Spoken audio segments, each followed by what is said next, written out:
할렐루야. 자, 여러분 페이퍼 받으셨지요? 우리 천천히 읽어보겠습니다. 자, 시작. 서론이라고 한 부분을 읽습니다. 시작. 예수 탄생은 모든 사람에게 진정한 소망과 기쁨입니다. 여러분 이거 아멘 되십니까? 아멘. 네. 계속 읽습니다. 그러나 2000년 전 탄생과 생애 그 당시에도 그 예수를 알아본 사람들과 알아보지 못한 사람들로 나누어졌다. 지금도 그래요, 안 그래요? 그렇습니다, 여러분. 파티하는 날, 선물 받는 날로만 알고 있지요. 자, 그것이 아닙니다. 계속 읽습니다. 예수는 인류의 3차원 시공간에 들어오신 창조주 하나님으로 나의 구세주이신 것을 알아보고 그에게 나아가 자신의 어떤 문제이든지 간에 요구하는 자들은 다 인생의 소원 성취를 하고 기적을 체험하였고 그 중에 일부는 영생으로까지 가는 인생 최고의 축복의 열매도 얻어내었다. 이게 우리 사복음서지요, 그죠? 나면서 소경된 자도 고치고 안진뱅이도 고치고 참으로 죽은 사람조차도 살아나게 하셨습니다. 구세주다라고 하는 것은, 메시아라고 하는 것은 내 모든 문제를 해결하실 수 있는 분의 구세주라고 하는 의미예요, 여러분. 내면에 언제든 환경에 언제든 간에 무엇이든지 간에 여러분 아멘이죠? 네. 자, 마태복음과 이제 누가복음을 오늘 다뤄봅니다. 마태복음에서는 예수님이 오신 이유를 첫 번째 자기 죄에서 자기를 구원할 자다 이렇게 천사가 얘기했습니다. 이 자기는 누구예요? 나요. 내 죄에서 나를 구원할 자. 아, 보니까 지금 나한테 좀 문제가 있는데 이게 보니까 사실은 죄 때문에 그렇다는 거죠. 그걸 하나님이 알려주셔서 덮음으로 인하여서 내 문제를 해결해 준다 그런 의미입니다. 두 번째는 예수님이 왜 오셨냐면 두 번째는 사람 속에 임마누엘 하기 위해서 내 속에 주님이 오신 다음에 이제 점점 시간이 지나시면서 나의 주인이 돼서 나와 함께 하시기 위하여서입니다. 자, 그 다음에 세 번째 마태복음의 얘기입니다. 지혜로운 자는 메시아를 발견했을 때 어떻게 해야 되는가 라고 하는 것을 써놓고 있어요. 이제 이게 지금 탄생에 대한 이야기를 지금 막 감추는 것입니다. 이건 누구 얘기죠? 동방박사들 얘기하는 것입니다. 동방박사를 와이스먼이라고 그러잖아요. 지혜자. 지혜라는 게 뭐냐면 지혜는 예수님이 아는 게 지혜예요. 그래서 지혜자는 어떠냐면 메시아를 발견했을 때 어떻게 한다고? 찾아 나서야 하고 찾아 나서서 만나서 경배해야 돼요. 찾아 나서야 돼요. 이것이 진리구나. 그러면 그걸 뜯어야 된단 말입니다. 동방박사 먼 곳에서 거의 1년 넘어 걸어왔다라고 하는데요. 이렇게 찾아 나서야 합니다. 구하고 찾고 두드려서 그것을 얻어내야죠. 그래서 목동들도 천사들의 소식을 듣고 그 집을 찾아갔어요. 애기 구유에 있는 집을. 그거를 알고도 그런가? 하고 집에서 그냥 텔레비 보고 있으면 안 되는 거죠. 찾아 나서야 된다니까요. 동방박사들이 모든 것을 다 스탑을 하고 바로 이 메시아를 찾아 나섰잖아요. 자, 그래서 찾아 나서야 한다는 것. 근데 이상한 거 하나가 있습니다. 라마라고 했는데 베들레헴에서 크게 슬퍼하며 애곡하는 소리가 들린다라고 하는 말이 같이 전해드려 있습니다. 예수가 계신 곳에 왜 이렇게 애곡하는 일이 있을까 보시기 바랍니다. 자, 누가복음에서는 천사들이 목동들에게 뭘 가르쳐줬어요? 예수가 그리스도다. 이제 태어난 아기가 메시아가 이 땅에 났다 라고 알려줬고요. 시므온이라고 하는 선지자에게는 뭐라고 가르쳐줬습니까? 이방을 비추는 빛이요 주의 백성 이스라엘의 영광이요 하나님의 구원이다 라고 알려줬습니다. 이방을 비추는 빛이다. 우리가 이방인이었어요. 우리에게도 온다라는 것을 알려주셨습니다. 2000년 전에. 그리고 또 뭐라고 알려주셨냐면 3번 많은 사람을 흥하거나 패하게 하는 표적이 된다. 어려운 말입니다. 이 말은 내가 예수님을 어떻게 대하느냐에 따라 흥하거나 패하게 하는 기준이 된다는 것입니다. 기준이라기보다는 이 예수가 나한테 왔어요. 이렇게 왔다고, 지나갔다고. 이것을 붙잡고 그 안에 들어가면 흥하는 거예요. 근데 예수님이 지나갔는데 몰라. 그리고 그냥 이렇게 차버렸어. 그러면 패하는 거예요. 그런 표적이 뭐라고 할까요? 그런 존재라는 거예요. 그래서 누구의 인생이든지 간에요. 이게 다 지나가요. 그래서 나중에 하나님 앞에 갔을 때 유구몬 할 말이 없는 거예요. 다 비디오 거꾸로 다 돌려보니까 다 내가 예수 믿을 기회가 다 있었다니까요. 내가 신부될 기회도 다 있었다니까요. 그런데 내가 안 붙잡은 거예요. 그런 거예요. 그래서 그런 사람을 흥하게 하고 패하게 하는 그런 표적이 될 것이다 라고 말씀해 주셨습니다. 그 다음에 마리아에게는 어떻게 해서 네가 예수를 잉태하게 되는가? 성령으로 잉태한다 라고 했죠. 그리고 그 예수는 지극히 높으신 누구 아들? 요셉의 아들? 하나님의 아들이다. 하나님의 아들이라고 이렇게 말씀했습니다. 근데 누가복음에서도 또 이렇게 이상한 말이 있습니다. 마리아를 향해서 시므온이 예언을 했는데 하나님께서 시몬의 입을 통해서 얘기한 거죠. 칼이 내 마음을 찌르듯 하리라. 얼마나 아프겠어요. 칼이 내 마음을 찌르듯 하리라. 이것은 나중에 자기 아들이 십자가 처형으로 죽는 것을 봐야 하는 어미의 마음이죠. 어미의 마음으로 보십니다. 어쨌든 내가 예수를 만나려면 또는 예수가 내 안에서 탄생하려면 이렇게 애곡이 들려오고 칼이 내 마음을 찌르는 것, 여러분 이런 과정에 같이 들어있다는 것도 같이 알아주시기를 바랍니다. 자, 성탄의 비밀은 마리아와 요셉, 목동들, 당시에 이 목동은요 유대사에서 가장 낮은 사회 계급이었어요. 로이스트 클래스예요. 그 목동들. 다음에 시므온, 안나, 이름 없는 그냥 선지자들이었죠. 사가랴, 엘리사벳, 동방박사에게 알려졌어요. 요게 예수님을 알아본 사람들이야. 알아본 사람. 알아봤다라는 것은 하나님이 알려주셔서 알아본 거예요. 그러면 왜 알려줬느냐? 왜 이 사람들한테만 알려줬느냐? 그거는 또 그 사람들의 마음이 합당했기 때문에 알려주신 거예요. 그 많은 사람 가운데 이 사람들에게만 알려졌어요. 이렇게 보면 한 10명 정도밖에 안 돼요. 사실은요. 이스라엘 민족이 거의 4,000년을 기다려왔는데 못 알아봤어요. 여러분. 자, 당시에 로마가 있었잖아요.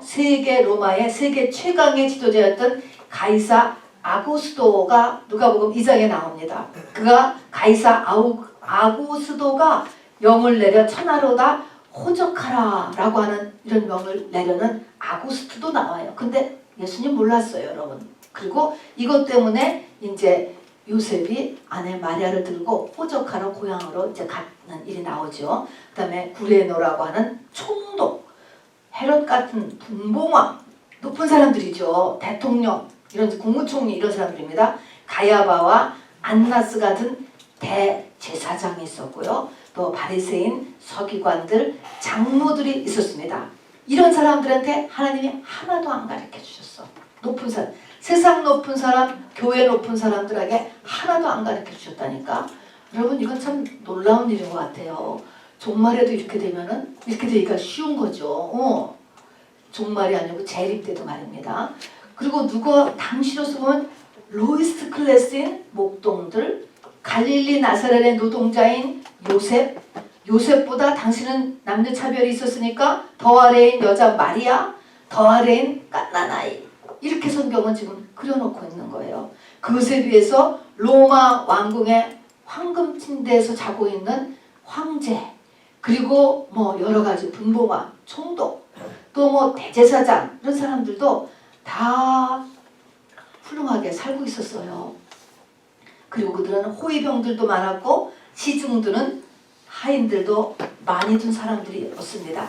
그것에 비해서 집도 없어서 마곡간에서, 그리고 짐승의 먹이통에다가 베이비 침대를 거기다가 해가지고 거기다가 아이를 누이고, 그리고 아무도 돌보는 사람이 없었어. 그냥 짐승들이 호위병이에요. 짐승들. 지금 같은 팩트로 있는 짐승들이 아니고 거기는 냄새나는 말이에요, 여러분. 그런 짐승들이 있는 그런 곳에서 태어났습니다. 이렇게 그려놓은 이유는 명예, 권세, 자기 영광에 초중한 사람들과 연약하고 이름없고 비천하고 이런 아주 극과 극을 이렇게 같이 탄생설화에 보면 두 가지가 같이 그려져 있어요.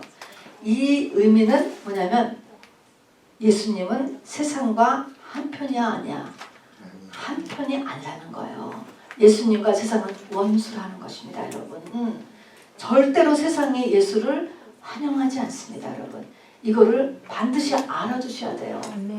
자, 그래서 우리가 크리스마스도요, 세상적으로 살려고 하면 예수하고 아무 상관없어서요. 귀신만 더 가득 차게 됩니다, 내 속에. 자, 물론 12월 25일은 예수님이 탄생하신 날이 아니시죠. 이것은 로마가 그 뒤에 정한 그 당시에 태양신의 생일로서 즐기는 날이었어요. 그래서 지금도 크리스마스는 태양신, 세상, 로마의 세상신이었기 때문에 그냥 쇼핑, 파티, 그다음에 술, 그리고 거기에서 이제 또 그냥 좋지 않은 것들만 잔뜩 모여있는 날이 크리스마스예요. 그리고 예수님은 7절기 중에 언제 오시냐면은 초막절에 오세요. 우리 배웠죠. 초막절.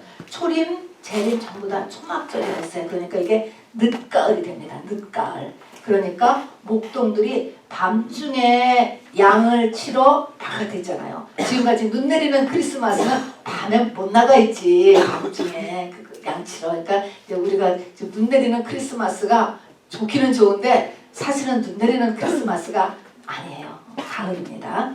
자, 성탄절은 그래서 알아야 될 거 5가지입니다. 성탄절은 첫 번째 알을 거가요. 감정의 날이 아니에요, 여러분. 감정을 자극하는 건 뭔지 아세요? 이게 사단이에요, 여러분. 세상. 감정. 아름다운 감정 얼마나 많습니까, 여러분. 연애 감정도 아름답고 또 무슨 칸타타니 무슨 여러 가지 아름다운 카드, 눈 내리는 풍경 뭐 이거 사실은 다 감정의 감정. 나쁜 건 아닌데 이것을 이용하는 거가 사단이에요, 여러분. 그래서 감정에 그냥 이 좋은 감정에 팍 빠지면 뭐 천국이라고 생각을 하는 거지. 가짜 천국이죠. 근데 하여튼 크리스마스는 감정을 자극하는 것이 크리스마스가 아니다. 안 믿는 사람도 크리스마스 하면 다 무드에 빠지잖아요. 무드. 이게 감정을 자극하는, 감정은 지정의 혼이에요, 여러분. 자, 그래서 어쨌든 감정을 자극하는 날이 아니다. 그렇다고 우리가 다 무감하게 사는 건 아니에요. 우리도 크리스마스 때 기쁘게도 하고 선물도 주고 무드도 즐기고 하지만 그게 다가 아니라는 것을 알고 우리는 이렇게 크리스마스를 수요일하는 것이죠. 참. 그리고 돌에 맞아 우리가 알거든요. 이 당시에 한번 마리아가 예수를 잉태했을 때 이 마리아의 상태가 얼마나 무시무시했는가를 한번 알아봐야 돼요. 유대인이었거든요. 유대인은 불륜이 있으면 돌에 맞아 죽이는 거예요. 각오한 겁니다. 돌에 맞아 죽는다. 여러분 이거 나한테 이런 일이 당했다라고 한다면은 이게 얼마나 무시무시한 일인가. 또 헤롯 왕의 명령에 따라서 그 예언에 따르면 그 지역에서 메시아가 난다라고 하는 그 말을 듣고 2살 아래 인근 지역의 사내 아이들은 다 죽이라고 명령을 내렸습니다. 이것을 당하는 엄마의 입장을 한번 생각을 해보세요. 그러니까 그야말로 라마에서 바로 슬퍼하며 애곡하는 소리, 이게 바로 이 헤롯 때문에 2세 아이를 죽이는 그것을 예언한 것입니다. 이렇듯이 굉장히 심각하고도 무시무시한 분위기예요. 사실은 크리스마스가 라는 것을 알아두시기 바랍니다. 이게 첫 번째요. 두 번째 성탄절은 마태복음 1장에서 예수 그리스도는 자기 백성을 자기 죄에서 구원할 자라 이야기한 것처럼 예수님은 뭐 때문에 오셨냐면은 죄 때문에 오셨어요. 우리의 죄를 대속하려고 오셨어요. 그러니까 세상 죄를 지고 간 하나님의 어린 양 하는 것처럼 하나님으로서 내 모든 죄를 다 지고 죽으시기 위해서 그분은 죽으시기 위해 오셨죠. 그래서 죄의 문제를 반드시 돌아봐야 돼요. 크리스마스는 그리고 강림절은 회개하는 기간이에요. 사실은. 그래서 죄의 문제를 돌아봐야 합니다. 그리고 성탄절은 이제 봅니까? 아까 한 것처럼 성탄절에서 예수님을 알아봤던 사람들은 모두 다 하나같이 낮은 자들이 낮은 자, 다 낮은 자. 자, 그래서 낮은 마음으로 내 마음이 가야 돼요. 내 마음이 높아지는 게 아니고 마음이 낮아져야 돼요. 그래서 심령이 가난한 자는 천국의 저희 것이며 하는 예수님의 산상수훈이 이제 시작되듯이 심령이 가난해져야 됩니다. 자, 그래서 여기 보니까 옥합을 깼던 마리아가 바로 자기의 눈물로 예수님의 발을 씻겼다. 또 예수님의 발밑에 앉아서 말씀을 들었다. 그런 얘기가 나와요. 신약에 들어가면. 또 세리는 감히 쳐다보지도 못하고 기도한 내용이 나와요. 그렇게 했을 때 그 세리와 죄인에게 의롭다함을 하나님이 주셨다. 이렇게 써 있거든요. 하나님의 의가 심령이 가난한 자에게 내려간다는 것입니다. 그래서 우리의 마음을 낮추도록 해야 돼. 낮추도록. 우리의 마음에 낀 비계덩어리를 다 제하고 마음이 낮아져야 됩니다. 그리고 성탄절은 진리에 대한 사모하는 마음을 둬야 된다. 동방박사 같이 그냥 다 스톱하고 이거 찾아서 온 것입니다, 여러분. 자, 왜냐하면 세상과 예수는 반대라서요. 예수를 만나는 데는 모두 다 내면과 환경에 방해가 있어요. 교회 올라가면 오기 싫어요, 여러분. 여간 마음이 딱 정해지는 일정 수준에 올라간 사람은 괜찮지만요. 그렇지 않은 사람은요. 교회만 올라가면 괜히 싫어. 마음에 싫어. 그러면 이제 어떻게 돼? 환경에서 갑자기 무슨 일이 생기고 누가 온다고 하고 어디가 또 갑자기 아프기 시작을 하고 막 이러는 거예요. 결코 예수 만나는 것은 내가 의지를 동원하지 않고서는 저절로 올 수 없어요, 여러분. 저절로. 이렇게 우리가 온 것이 큰 축복이죠. 그래서 내면과 환경에 방해가 있어요. 아니, 방해가 끝까지 있다가 그냥 끝나면 되지. 끝나는 게 아니고 우리 인생이 끝나요, 여러분. 끝난다고. 언제나 기회가 있는 게 아니고 끝나버리면 그 다음에는 죽음보다 더 무서운 게 심판이라고 그랬습니다, 여러분. 그 심판에 따라서 영원히 존재하는 존재가 인간이에요.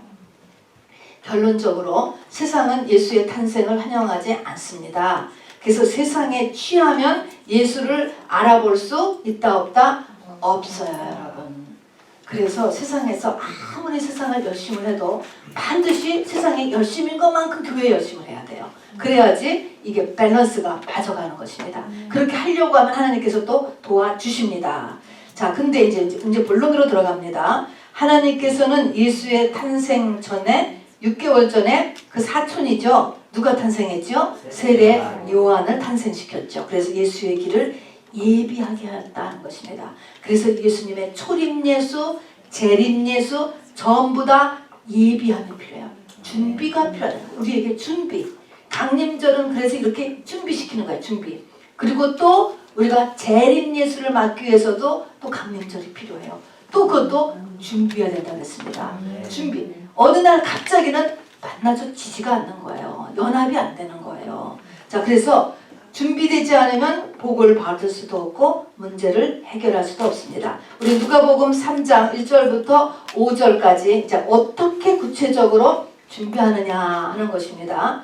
누가복음 3장 1절부터 5절 우리 천천히 같이 읽겠습니다. 시작. 디베료 황제가 통치한 지 15해 곧 본디오 빌라도가 유대의 총독으로 헤롯이 갈릴리의 분봉왕으로 그 동생 빌립이 이두레와 드라고나 집안의 분봉왕으로 루사니아가 아빌레네의 분봉왕으로 안나스와 가야바가 대제사장에 있을 때 이게 뭘 얘기합니까? 죄가 높은 사람이야. 쭉 보세요.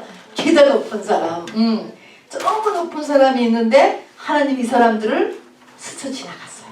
스쳐 지나가고 계속 읽읍시다. 있을 때에 하나님의 말씀이 빈들에서 사가랴의 아들 요한에게 400년 만에 하나님의 입을 뜨신 거예요. 400년 암흑기를 그치고 임했습니다, 여러분.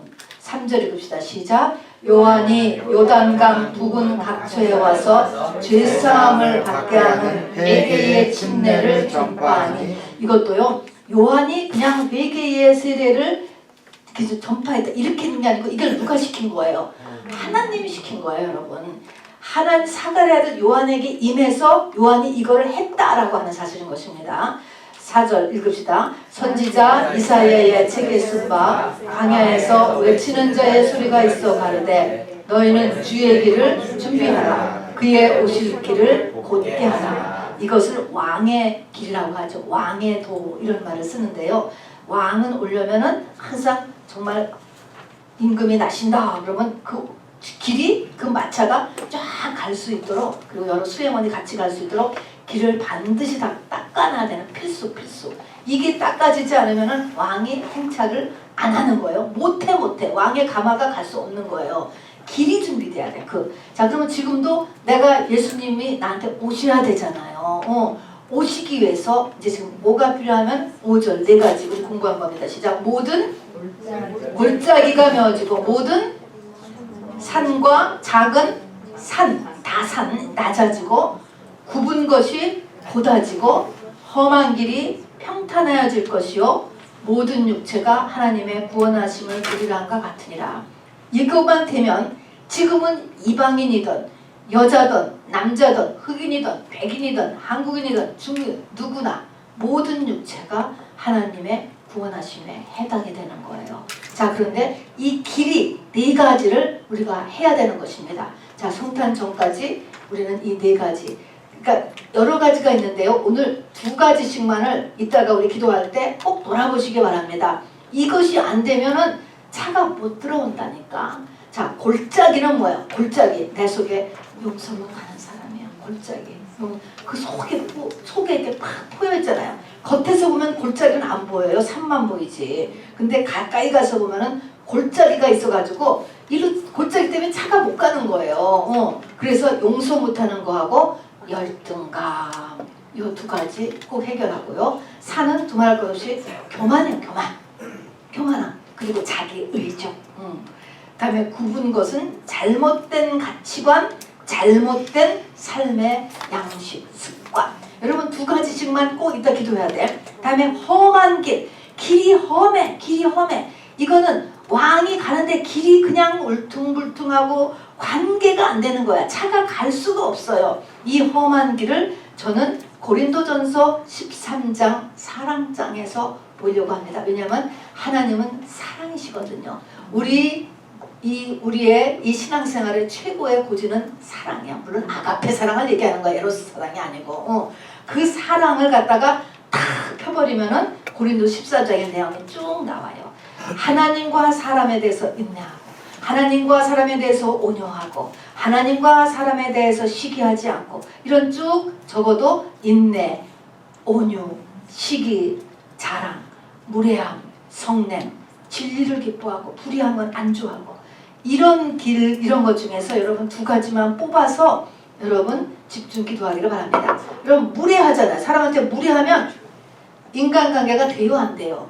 안 되는 거예요. 무례한 사람하고는요. 하나님도 마찬가지예요. 하나님 앞에 무례하면요. 하나님도 똑같이 지정이가 계신 분이라서 우리가 무례하게 하나님을 대하면 하나님의 우리하고 관계가 안 돼. 그래서 우리가 기도할 때 맨 처음에 하나님을 높이는 기도하고 감사의 기도하고 회개 기도하고 그리고 나서 강구 이렇게 하잖아요. 그런 것도 우리가 무례하지 않는 사람인데 폴라이트, 젠틀맨이에요. 정말 우리 믿는 사람들은 이렇게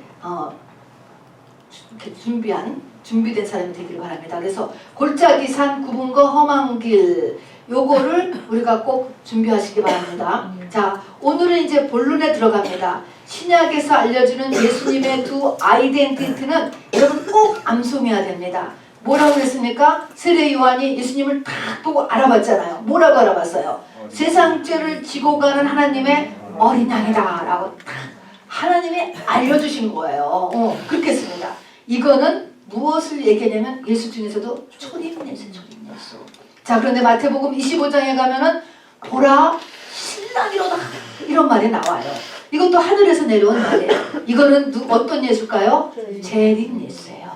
자 그래서 요 2가지를 우리는 다 붙잡아야 돼요. 그렇죠? 자 그래서 세상 죄를 지고 가는 하나님의 어린 양으로서의 예수가 필요하고 보라 신랑이로다 로서의 예수가 필요해요. 자 그래서 예수님이 누구신가 라고 했을 때 요 2가지를 여러분은 꼭 알고 있어야 돼요. 뭐라고요? 세상 죄를 지고 간 하나님의 어린 양이고 그 다음에는 보라 신랑이로다. 누구한테? 나한테. 나의 죄를 지고 가는 하나님이 보내신 어린 양이고 그리고 나의 영혼의 짝이다 라고 하는 거예요, 여러분. 그래서 이 두 가지입니다. 자, 그래서 오늘은 이제 특별히 죄의 문제들은 우리가 많이 다뤘으니까요.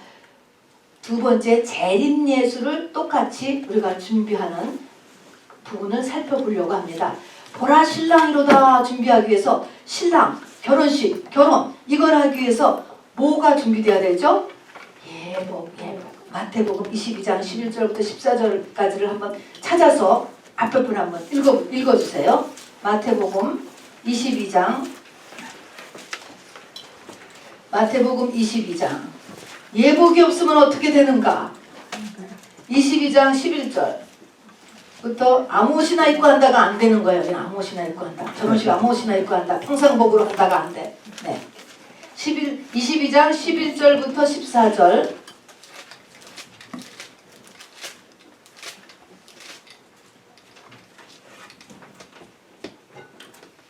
네, 읽어주세요. 임금이 손님들을 보러 들어올새 거기서 예복을 입지 않은 한 사람을 보고 이르되 친구여 어찌하여 예복을 입지 않고 여기에 들어왔느냐 하니 그가 아무 말도 못하거늘 임금이 사환들에게 말하되 그 손과 발을 묶어 바깥 어두운 데 내던지라 거기서 슬피 울며 이를 갈게 되리라 하니라. 청함을 받은 자는 많되 택함을 입은 자는 적으니라. 아멘. 자, 우리가 청함은 다 받았는데 어디를 가야 돼요? 택함을 입는 데까지 가야 돼. 택함. 그래서 딱 아내로 택함을 입는 데까지 가야지. 아내도 좋다? 아내도 좋으면 어떠냐면은 여기 보니까요.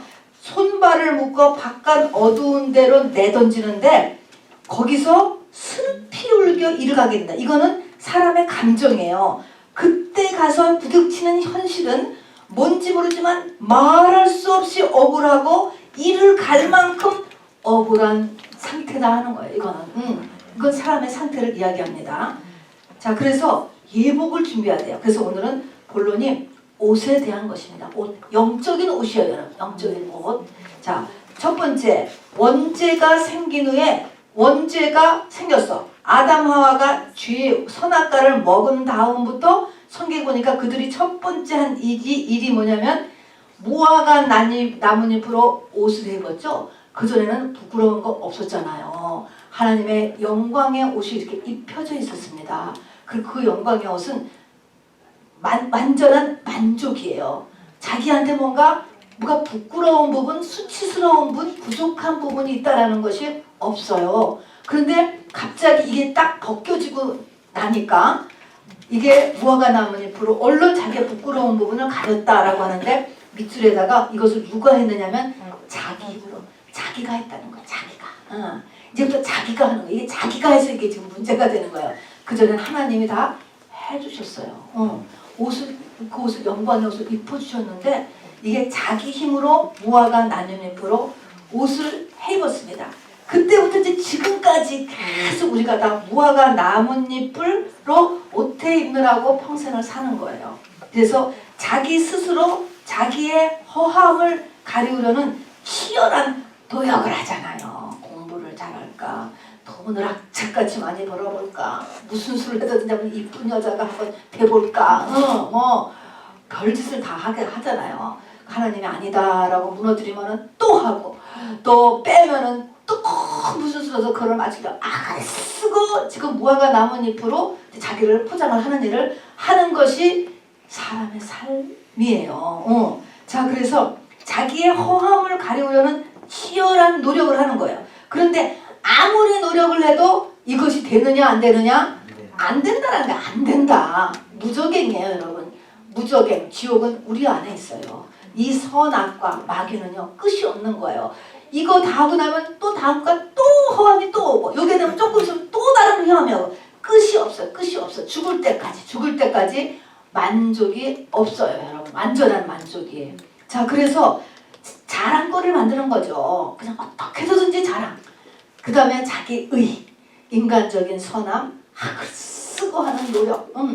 그것도 안 되면 할 수 없이 그냥 가식을 쓰지 뭐. 그냥 있는 척하고 가식도 쓰고 그렇게 해서 무화과 나뭇잎으로 자기의 이 허함을 가리우려는 치열한 아주 치열한 노력을 하는데 이것의 특징은 뭐냐면 진정한 해가 오면 그러니까는 진정한 오신 해가 나오면 무화과 나뭇잎이 다 마른다 그랬잖아요. 그래서 이 해가 뜨면 무화과 나뭇잎이 자꾸 마른다. 그 의미는 해가 예수님을 나타내거든요. 예수로 충만이 되면 이 부분들이 다 해결된다는 거예요. 우리 사도 바울의 자족이라는 걸 했죠. 자족. 예수님으로 찾으면 이것이 아무 문제가 없어. 다 되는, 다 자족이 일어난다니까. 근데 예수님이 안 찾으니까 사람은 본능적으로 이거를 채우려고 그냥 죽을 힘을 다 할 수밖에 없는 거야. 사람은 별짓을 다 하는 거야. 별짓을. 영적인 사람들은 더 하죠, 이것이. 자, 근데 이제 예수님께서 이제 이게 인간의 모습이에요. 근원적인 모습이에요. 근데 이것에서 예수님이 이 옷을 이제 남겨주셨는데 이 문제를 해결하는 옷. 창세기에서도 하나님이 나타나셔서 무화과 나뭇잎 대신에 바로 짐승을 잡아서 가죽옷을 입혀주셨죠. 그 모형인 것입니다. 그래서 짐승을 잡아서 가죽옷을 입혀주신 것이 이제 예수님의 십자가에 죽으실 때 남겨주신 두 옷을 나타냅니다. 그래서 요한복음 19장 23절을 읽어봅시다. 시작. 군인들이 예수를 십자가에 못 박고 그의 옷을 취하여 네 기째 나눠 각각 한 개씩 얻고 속옷도 취하니 이 속옷은 호지 아니하고 위에서부터 통으로 짠 것이라. 속옷은 그냥 통이야. 통짜 옷 하나가 있었대요. 그리고 속옷이 있고 그의 겉옷이 있어요. 예수님의 속옷과 겉옷이 있는데 이 예수님의 속옷과 겉옷을 예수님이 다 우리에게 남겨주신 거예요. 자, 영적인 것입니다. 자, 그러면 이제 이 속옷과 겉옷을 어떻게 했는가 로마 군인들이 말합니다. 읽어봅시다. 시작. 군인들이 서로 말하되 이것을 찢지 말고 누가 없나 제비 뽑자 하니 이것을 찢지 말자라고 하는 것은 속옷을 얘기해요. 속옷.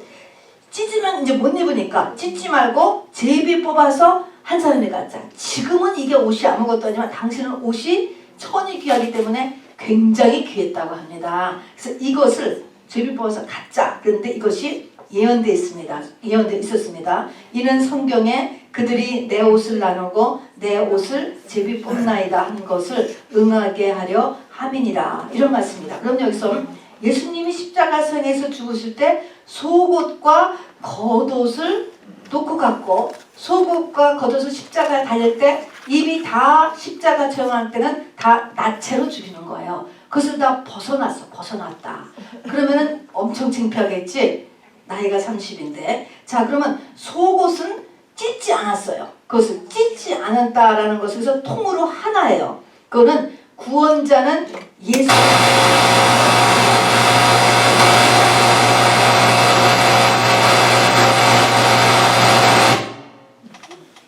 네, 구원자는 예수님 한 분뿐이다. 이거 하나예요. 나눠지지 않았어. 구원자는 예수 한 분뿐이다. 그래서 저와 여러분이 다 한 씨로 한 교회에 이 예수 믿는 사람이 되잖아. 씨가 하나야. 씨. 예수 씨 하나다. 그래서 전 세계에 있는 모든 믿는 사람들이 다 형제 자매가 되는 거죠. 그래서 씨는 하나. 이것을 얘기합니다. 그런데 옷이 예수로 나누어지는 것은 영적인 신부가 사라는 것은 성경에서 항상 동서남북을 이야기합니다. 그래서 전 세계에서 신부가 구해질 것을 이야기합니다.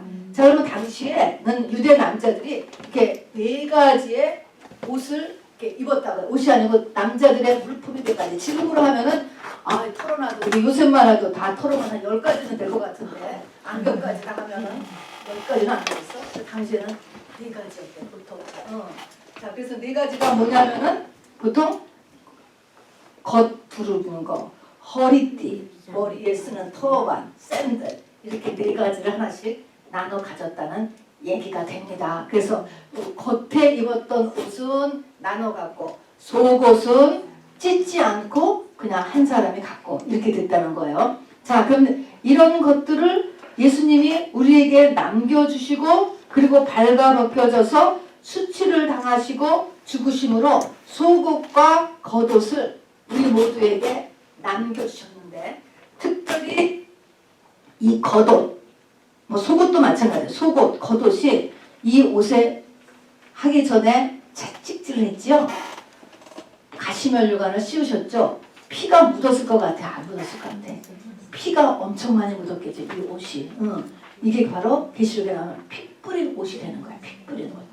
그래서 예수님이 피 뿌린 옷을 입었다 하는 것은 십자가상에서의 흘리신 그 피를 이야기합니다. 자, 근데 이사야서 61장 10절을 우리 같이 봅시다. 여기 보니까 옷이 두 가지가 필요해요. 자, 읽어봐요. 시작. 내가 여호와로 말미암아 크게 기뻐하며 내 영혼이 나의 하나님으로 말미암아 즐거워하리니 이는 그가 구원의 옷을 내게 입히시고 의의 겉옷을 내게 더하시니 신랑이 상호를 쓰며 신부가 자기 보석으로 단장함 갖게 하셨습니다. 자, 신랑과 신부 결혼할 때 뭐가 필요하면 의의 겉옷이 필요한 거예요. 그리고 속에는 구원의 옷, 두 가지 옷이, 영적으로 두 가지 옷이 필요해. 저와 여러분은 구원의 옷, 속옷은 있잖아요. 근데 지금 의의 겉옷을 입어야 되는 거예요. 이게 예복이에요. 이게 웨딩드레스예요, 여러분. 그래서 이 의의 겉옷을 이제 입어야 되는데, 이제 옷에 대한 거를 성경에서 말씀하고 있는 것을 맨 밑에 줄 같이 읽어봐요. 시작. 예수님이 돌아가셨을 때 무덤에 세마포옷을 놓고 나오셔요. 요한복음을 자세히 읽어보면은 예수님이 무덤에서 새벽에 나오셨잖아. 그런데 사람들이 그 무덤을 들어가 보니까 세마포옷이 접혀 있는 거예요. 죽은 사람을 싸고시죠. 이걸 그냥 놓고 나오셨어, 예수님께서. 이 말은 뭐냐면 이제는 사망 권세와 상관이 없다. 이런 말인 거예요. 사망. 이 땅의 모든 사망 권세를 다 이기셨다는 것입니다. 그 다음에 19장, 요한계시록 19장 13절 14절에 보면은 예수님은 어떤 옷을 입고 오시냐면은요, 피 뿌린 옷을 입고 오신다는 거예요. 이 피 뿌린 옷은 언제가, 이 피는 무슨 피냐면은 십자가상에서 죽으실 때 우리의 죄를 대신하여서 맞으시고 찔리시고 그래서 흘리신 그 피예요. 그래서 십자가상에서 죽으실 때, 맞으실 때까지 창에 찔리고 채찍에 맞고 그럴 때 흘리신 피, 그래서 피 뿌린 옷을 입었다. 그리고 그런데 예수님과 같이 지상 재림하는 사람들은 피 뿌린 옷을 입지 않고 어떤 옷을 입고 있어요? 희고 깨끗한 세마포 옷을 입고 하늘의 군대로서 같이 지상 재림할 때 예수님과 같이 내려오잖아요. 예수님은 피 뿌린 옷, 거기에 있는 하늘 군대 신부들은 희고 깨끗한 옷, 이 두루마기죠. 겉옷입니다. 그러니까 두루마기라고 하는 것은 겉옷을 얘기합니다. 자, 계시록 7장 9절부터 14절에 보면 이런 말이 있습니다. 시작. 큰 환란에서 나오는 흰옷 입은 자들인데 어린 양의 피에 그 옷을 빨아 희게 하였느니라. 계시록 7장에 14만 4천 이 모습이 나오는데 전부 흰옷을 입고 드러나는 거예요. 어떻게 그리고 흰옷을 입고 이들이 다 큰 환란을 겪었는데 그들이 어떻게 저렇게 흰옷을 입었냐니까 크로락스에 빨았어요? 어린 양의 피에 그 옷을 빨아 희게 하였느니라 그랬습니다. 회개죠. 그리고 계시록 19장에도 빛나고 깨끗한 세마포 옷을 입은 어린 양의 아내다 이렇게 써집니다. 신부는 이제는 빛나는 게 더 들어가네요. 빛나고 깨끗한 세마포 회개입니다. 를 입은 어린 양의 아내. 22장 14절에 보니까 결론적으로 자기 두루마기라는 것은 겉옷을 얘기하네. 겉옷. 아까 같이 의의 겉옷이라잖아요. 의가 언제 입혀지느냐 하는 것입니다. 의를 입어야 된단 말입니다. 신부는. 예수 그리스도의 의를 입어야지만 신부가 되는 거예요. 그래서 그 의를 어떻게 입느냐는 거죠. 그래서 자기 두루마기를 빠는 자들은 복이 있나니 이는 그가 생명나무에 나아가며 문들을 통하여 성에 들어갈 권세를 받게 되기 때문이다. 자, 생명나무 그리고 그 새 예루살렘 성에 들어가는 권세가 들어갈 수 있는 사람은 어떤 사람이에요? 두루마기를 빤 사람. 빨아서 어떻게 됐어요? 흰옷이 되었지. 흰옷. 뭘로 빨았어요? 예수님의 피로 자기의 겉옷을 빨았어. 그것을 의의 옷이라고 이렇게 이야기해요. 의의 옷. 자기의 가족은 우리가 정확히 못 들어가고요. 예수님의 의의 옷이 우리의 웨딩 드레스예요. 그것을 내가 온전하게 입었을 때 이게 예수님의 신부가 된다는 것입니다. 자, 그러면 어떻게 우리가 예수님의 이 의의 겉옷, 두루마기 또는 의의 옷 또는 의의 겉옷, 이것을 어떻게 우리가 입느냐 하는 것입니다. 자, 옷은 어떻게 입느냐면 한마디로 그의 지체가 됨으로 우리를 가리켜서 예수 그리스도의 지체라고 그러잖아요. 지체가 됨으로 저절로 입혀지는 거야. 제 허리가 있다. 허리는 내가 옷을 입으니까 얘는 옷을 입었지. 옷을 입었지. 내 팔도 옷을 입었지. 내 다리도 옷을 입었잖아요. 지체가 되면은 옷을 입는 거야. 입혀지는 거야. 지체가 돼야 돼. 우리가 지체. 자, 그러니까 이 지체가 된다는 것은 예수님이 머리가 되면 머리가 되고 내가 지체가 돼. 지체는 몸이에요. 예수님이 머리고 내가 몸이 되면 머리가 시키는 대로 해서 머리가 옷을 입으니까 입는 거야. 또는 우리가 두 개의 공동체가 있다 그랬죠. 하나님이 이 땅에서 사용하시는 가정과 교회요. 가정과 교회가 온전한 그리스도가 머리가 되는 공동체일 때, 그 다음에는 그곳의 공동체 멤버가 확실하게 되면 그게 지체잖아요. 그러니까 지체가 된다는 것은 두 방면이 있어요.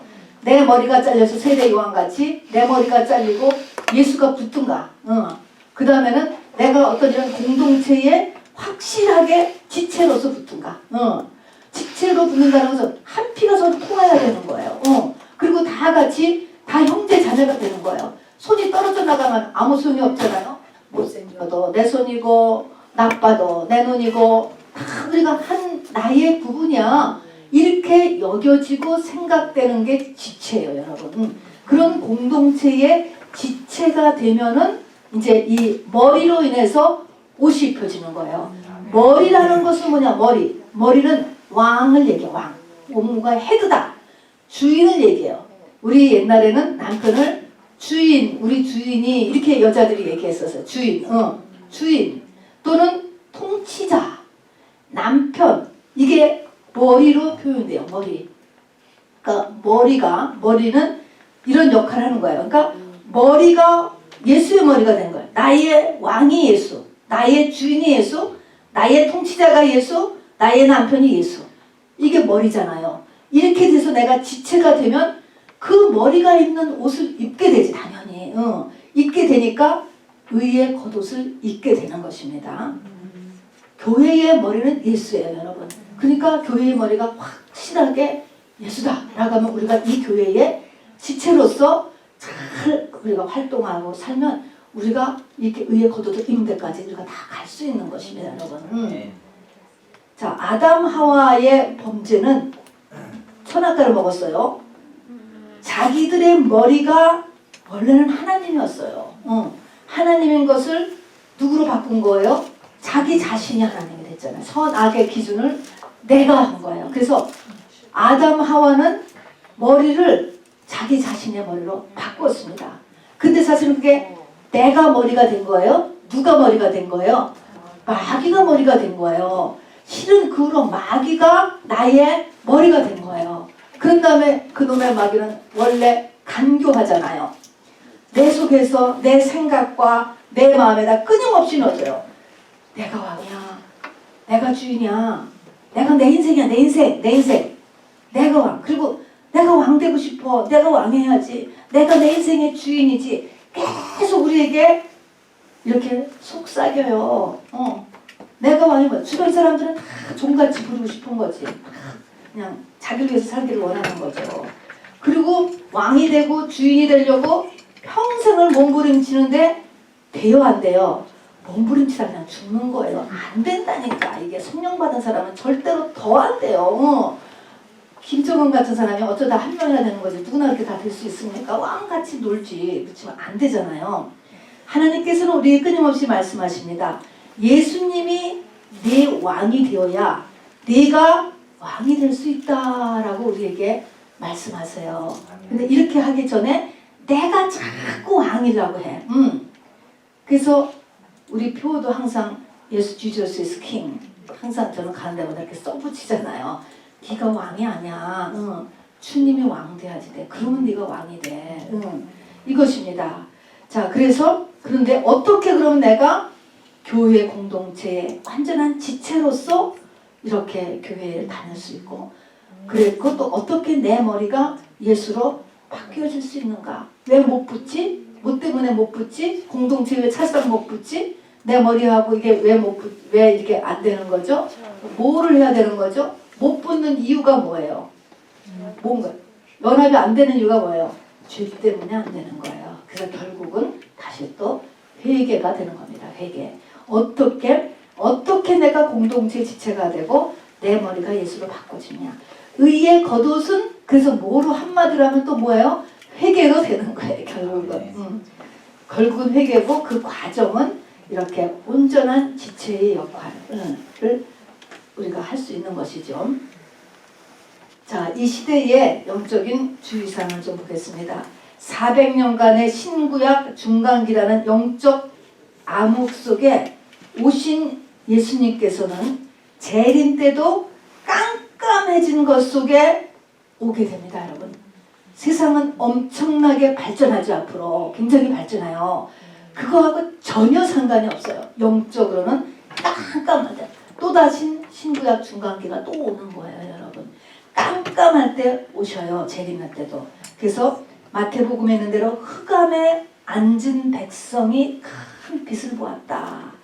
깜깜한데 오신다뇨. 그리고 오시고 사망의 땅과 그늘에 앉은 자들에게 빛이 비치었고 다나도다. 그러니까 깜깜할 때 주님이 다시 오신다라는 걸 알아주세요. 그러니까 이 세상의 믿음이 점점 좋아지지 않아요. 하나님의 나라가 막 이 땅에서 지구에서 일어나지 않습니다, 여러분. 소수의 사람들이 이제 거기서 준비되고 하는 것뿐이지 전체로서는 이 땅에 기독교가 아주 잘 번져나가는 일이 일어나지 않습니다. 죄가 차서 망하는 거예요. 자, 그래서 마지막 교회 시대가 라오디게아 교회 시대인데요. 라오디게아 교회 시대 때는 거기에 보면은 어떻게 예수님이 야단을 치냐면 네 벌거벗은 것을 알지 못하는도다. 벌거벗었어. 근데 그것조차도 몰라. 착각하는 거야. 다. 왜냐하면 인본주의이기 때문에 전부 칭찬만 해주는 시대이기 때문에 모르는 거예요. 그리고 건드리면 기분 나빠서 안 오지. 그러는 거예요. 그래서 벌거벗었을 뿐만 아니라 자기 벌거벗은 것도 모르는 시대가, 모르는 때가 그런 교회 생활이 시작이 됩니다. 그리고 어떻게 됩니까? 무화과 나뭇잎만 무성해지는 거예요. 초림 때도. 그래서 예수님이 무화과 나무가 있는데 잎은 무성한데 먹을 만한 건 하나도 없어가지고 저주했잖아요. 그거 똑같은 것입니다. 똑같이 마지막 때도 무화과 잎이 무성한데요. 이렇게 시작이 어디서부터 되냐면은 아까 이 무화과 잎으로 자기의 부끄러운 것을 가렸다 그랬잖아요. 그거를 하나님의 중에는 자기.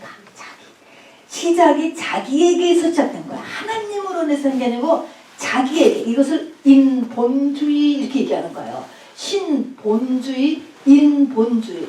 동성연애가 뭐가 나쁘냐고. 사람의 입장에서 보면은 사람이 사람을 좋다는데 뭐 상대방을 찔러 죽인 것도 아니고 돈을 뺏어온 거 하더니 뭐가 어떠냐. 이렇게 얘기하는 거. 하나님은 그거는 죄다 얘기하는데 사람의 입장에서 보면은 차별금지법이지. 그거는 아무 잘못이 없다. 그러니까 어디서 시작되느냐가 이게 문제가 되는 것입니다. 그래서 자기에게서 시작된 무화과, 풍선, 잎이 아주 무성해. 그런데 하나님은 거기서 열매를 하나도 못 찾으시는 거예요. 그래서 저주하셨습니다. 자, 열심히를 하는데, 그래서 열심히는 해요. 입이 무성하다니까요. 이게 열심히는 한데 영적으로 벌거벗게 되는 교회도 있다는 거예요. 열심히도 아예 안 하는 교회도 있겠죠. 그러나 열심히 그래도 또 막 하는데도 벌거벗게 되는 이유들이 있는데, 초림 때도 먹을 만한 열매 없이 무화과 나무가 잎만 무성하여서 저주받았잖아요. 자, 똑같이 마지막 때도 그런데 어떠냐? 세 가지를 했는데요. 첫 번째가 누가복음 18장에 보면은 바리새인과 바리새인이 기도하는 거, 죄인과 세리가 기도하는 것을 같이 여기다가 기록해 놓고 있어요. 한번 같이 읽어보겠습니다. 시작. 나는 일회에 2번씩 금식하고 또 소득의 11조를 드리나이다. 훌륭하죠? 굉장히 이렇게 훌륭한 사람들이 나온다니까요. 있다니까요. 그런데 그거는 좋아. 금식도 잘하고 11조도 드리고 좋은 거예요. 그런데 이것이 이제 이것하고 그 다음에 13절에서 보면은 이제 세리가 등장합니다. 시작. 세리는 멀리 서서 감히 눈을 들어 하늘을 쳐다보지도 못하고 다만 가슴을 치며 이르되 하나님이여 불쌍히 여기소서 나는 죄인이로소이다 하였느니라. 내가 너희에게 이르노니 이에 저 바리새인이 아니고 이 사람이 의롭다 하심을 받고 그의 집으로 내려갔느니라. 무릇 자기를 높이는 자는 낮아지고 자기를 낮추는 자는 높아지리라 하시니라. 그랬습니다. 누가 의의 겉옷을 입게 돼요? 바로 세리와 죄인이 의의 겉옷을 입는다는 것입니다. 행위가 아니고요.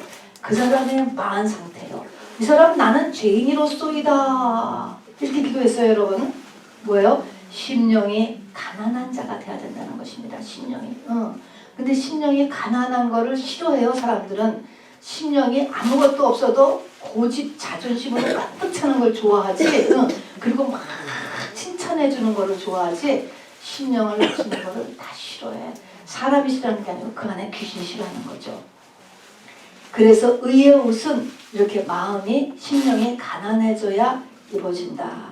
근데 이거를 잘 해야 되죠. 마지막 때 이거를 못함으로 인하여서 다 벌거벗게 된다는 거예요. 벌거벗어요. 두 번째는 세상으로 눈을 향하게 하는 복음의 내용 때문입니다.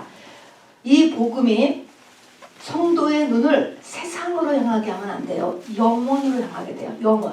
보이지 않는 것 영원으로 향하게 되는데 이것이 우리가 다 처음에는 세상 것을 시작을 했잖아요. 이것이 변화되어야 되는데 안 변하고 계속 세상 것으로만 눈을 향하게 하면 이것이 벌거벗게 의의 겉옷을 입을 수가 없게 됩니다. 자꾸 구제, 끊임없는 구제는 끝도 없거든요. 가난한 자는 항상 있다고 했거든요. 끊임없이 구제를 해. 끊임없이. 이게 구제는 욕하는 사람 한 명도 없어요, 여러분. 기도는 욕해요. 모여서 우리가 기도한다면 욕하죠. 근데 구제는 절대 아무도 안 욕해요, 여러분. 그러니까 끊임없이 구제를 한다. 여러분 이거는 하나님 보시기에는 잘못하면 아무 열매도 없을 수도 있어요. 그러니까 이 눈을 세상으로 자꾸 향하게 해. 자, 그러면 가만히 보면 하나님께서 그 애굽이 세상을 얘기하는데 엑소도스 할 때 그 애굽이 피라밋도 있고 얼마나 그 당시에 애굽이 잘 살았는데요. 그리고 정말 피라밋도 있고 병원도 있었고 도서실도 있었고 막 박물관도 있었고 거기를 주기 위해서라면 왜 그 애굽 그냥 하나님의 그 능력으로 거기 다 뺏어가지고 백성들 거기에 살게 하지. 그 사람들을 거기서 빼내가지고 그냥 40년을 광야에서 고생을 시키잖아요. 그는 애굽같이 부자 못 만들어줘가지고 그렇게 40년 고생시킨 게 아니에요. 보이지 않는 것이죠. 보이지 않는 것. 저 영원한 세상을 주께서 그런 것입니다. 그래서 양다리 신앙, 금송아지 신앙, 여러분 이것이 우리의 의의 옷을 입히지 못하게 합니다. 이것을 계속 양다리 신앙을 이렇게 확정해주면은 우리가 의의 옷을 못 입습니다. 그 다음에는 우리가 실체, 하나님은 영이시고요. 하나님은 우리의 영을 걷어가셔요. 근데 영을 다루지 않고 혼과 육만 자꾸 교회에서 다루잖아요. 혼과 육은 껍데기 같은 거예요. 이거는 다 이 땅에다가 묻고 가는 것입니다. 다 흙으로 돌아가는 거예요. 닭고기, 소고기하고 다를 게 없다니까요. 자, 그런데 자꾸 혼과 육만 다루고 영을 다루지 않아요. 영을 다루어야지 하나님과의 핀트가 맞아지기 시작하는 것입니다. 그렇기 때문에 이게 지금 이러기 때문에 영적으로 벌거벗게 돼요. 여러분 사과를 먹을 때, 배를 먹을 때 껍데기가 있잖아요. 껍데기를 까고 먹어요? 그냥 먹어요? 까죠? 도대체 이거는 하나님은 왜 껍데기를 만드셨죠? 또 왜 꼭 껍데기를 까고 먹는, 왜 과일마다 껍데기를 다 깔까? 그렇게 하는데 제가 이런 것을 하나님께서 깨닫게 해주셨어요. 아, 껍데기라는 거가 이게 다 영적인 모형이에요. 껍데기가 아니고 우리가 그 속을 먹는 것처럼 우리의 영이 중요한 거다. 영. 우리의 혼과 육은 그냥 보호하는 껍데기일 뿐이에요, 여러분. 그것은 하나님이 못 잡으세요. 우리가 껍데기를 못 먹는 것처럼 말입니다. 그래서 우리의 속사람으로 눈을 돌리고 속사람이 온전해지고 성장하도록 해야 됩니다. 영생이라고 하는 것은 영벌의 반대일 뿐만 아니라 영생은 우리가 새 예루살렘 성이라고 하는 영체의 어떤 그 하나님 수준에 올라가는 것을 이야기하죠. 자, 그 다음에 무화과 옷을 그러니까 의의 겉옷을 입으려면 내가 그냥 세상 옷을 다 입고도 또 이 의의 겉옷이 입혀지는 게 아니고 무화과로 지은 내 옷을 벗어나야 예수님의 모습이 있다는 것입니다. 두 가지가 같이 안 된다는 거예요. 그래서 성경은 옛사람을 벗고 새사람을 입으라. 그러니까 옛사람을 벗고 새사람을 입어야지 옛사람을 그냥 두고 새사람이 안 입혀진다니까요. 옛 것을 끊어야 돼. 안 해야 돼. 안 해. 그러니까 옛사람을 끊고 새사람을 그래야지 새 행동과 새 가치관을 가져야 돼요. 그리고 그리스도와 합하여 세례를 받는 자는 그리스도로 옷 입었느니라 그랬습니다. 이때의 세례는 죽음이죠. 그리스도와 연합하여서 세례를 받는 자. 이것은 완전한 유니온 위드 크라이스트를 얘기하는 것입니다. 그걸 또 그리스도로 옷 입었다. 똑같은 말입니다. 의의 겉옷이나 그리스도나 똑같은 거예요. 그러니까 성경은 진리를 여러 모양으로 항상 설명을 했어요. 자, 그러면은 밑에 이제 블로그 쓰리는 것을 보세요. 이게 다 같은 말이에요. 의의 옷이다. 겉옷이다. 예복이다. 세마포옷이다. 흰 옷이다. 희고 깨끗한 옷이다. 빛나고 깨끗한 옷이다. 그리스도라는 옷이다. 두루마기를 빨았다. 빤 두루마기다. 이것이 다 모두 다 같은 의미야. 같은 의미. 이렇게 해서 우리가 주의 재림을 준비하는 결혼 신랑으로서의 우리 주님을 맞는 저와 여러분 되시기를 주님의 이름으로 축원합니다. 자, 오늘 여기서 우리가 기도할 것이 있어요. 아까 한 것처럼 강림절 첫 번째에 할 것은 골짜기, 산, 굽은 것, 험한 길. 여러분, 이것을 우리가 집중적으로 오늘 각 곳에서 두 가지씩이에요. 골짜기는 뭔가, 산은 뭔가, 굽은 것은 뭔가, 험한 길은 이 험한 길에서는 자기가 한 두 개를 뽑으세요. 이것을 집중적으로 오늘 같이 기도하려고 합니다. 이거를 기도하고 그 다음에 우리가 부지런히 의의 옷 입도록 하나님 앞에 나아가서 기도하는 시간 갖도록 하겠습니다. 자, 우리 잠시 쉬고요. 힘차게 같이 찬양하십시다.